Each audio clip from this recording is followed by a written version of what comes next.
नमस्कार.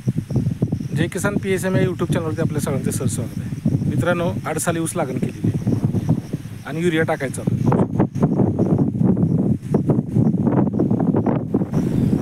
सव्वा महिना झाला आहे ऊसाला.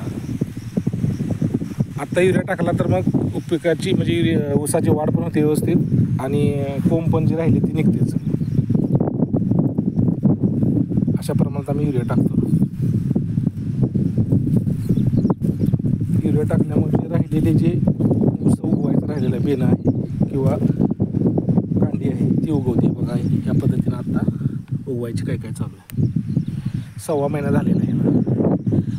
इकडं पण प्लॉट आहे. जे पलीकडे दिसते ते पिवळं झालेलं ते राऊंडअप मारून घेतलेलं आहे आत्ताच, म्हणजे परत काय अडचण येत नाही त्याला.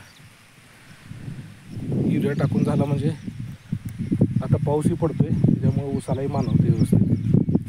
एवढ्या प्रमाणात युरिया टाकतो म्हणजे राहिलेले कोंब आणि ऊसाची वाढ व्यवस्थित होते. सव्वा महिन्याचा ऊस आहे. पाहू शकता.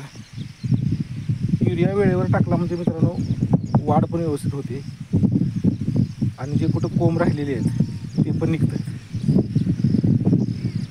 पलीकडे जे पिवळं दिसते ते आम्ही राऊंडअप मारून घेतलेलं आहे. ह्या पद्धतीनं असं युरिया टाकतो म्हणजे व्यवस्थित होते सगळं.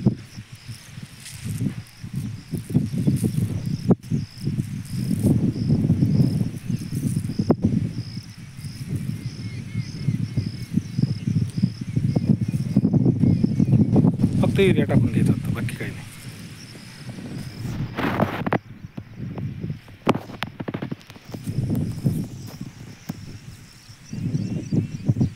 धन्यवाद.